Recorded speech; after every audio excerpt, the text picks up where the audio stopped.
Assalamualaikum, bertemu lagi dengan Ustazah Dita Aprilia. Hari ini kita akan belajar tema 4, subtema 2, muatan IPA tentang pekerjaan di sekitarku. Semangat belajar ya. Tujuan pembelajaran IPA hari ini yang pertama, pemanfaatan sumber daya alam dan cara menjaga keseimbangan sumber daya alam. Mari membaca buku tema halaman 53.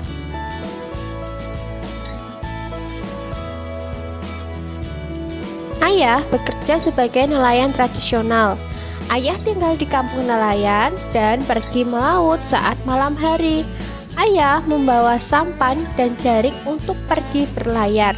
Saat berlayar, ayah harus menghadapi ombak. Karena hanya menggunakan sampan yang tidak bermesin, maka ayah tidak perlu membeli bahan bakar.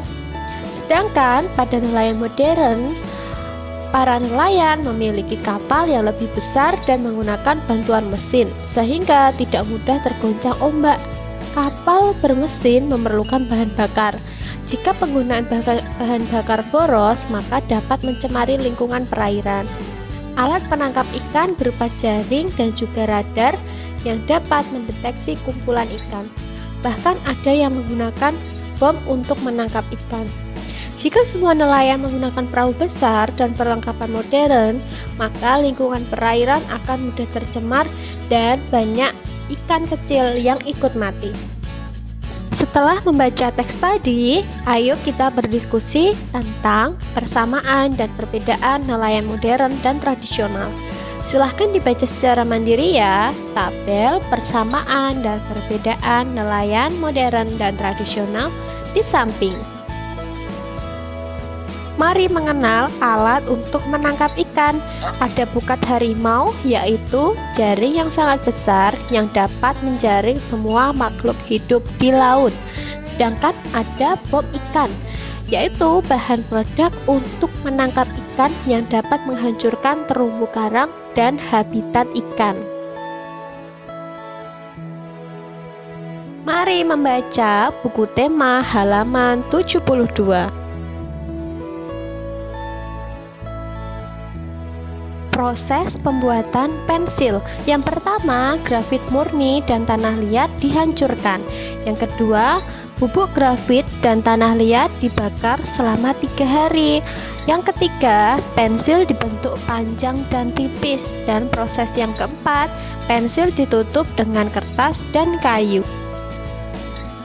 Sumber daya alam yang digunakan dalam pembuatan pensil adalah kayu sebagai pelapis pensil, grafit dan tanah liat sebagai isi pensil. Apabila penggunaan pensil dan barang-barang lain yang menggunakan bahan kayu tidak dibatasi, maka ketersediaan kayu akan berkurang.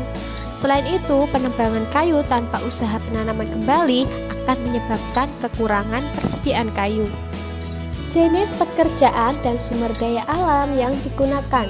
Pada gambar pertama ada seorang yang berprofesi sebagai tukang kayu.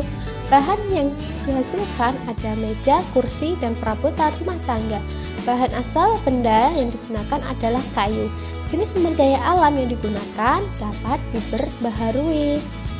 Gambar yang kedua ada pemerah susu. Barang yang dihasilkan berupa susu, bahan asal benda dari sapi. Jenis sumber daya alam yang digunakan bersifat dapat diperbaharui. Gambar selanjutnya ada profesi penambang. Barang yang dihasilkan batu bara, bahan asal benda adalah tumbuhan. Jenis sumber daya alam yang digunakan tidak dapat diperbaharui. Gambar yang keempat ada profesi petani. Barang yang dihasilkan sayuran, padi, dan buah. Bahan asal benda dari tumbuhan. Jenis sumber daya alam yang digunakan bersifat dapat diperbaharui. Gambar yang terakhir ada profesi nelayan. Barang yang dihasilkan berupa ikan. Bahan asal benda adalah hewan. Jenis sumber daya alam yang digunakan bersifat dapat diperbaharui.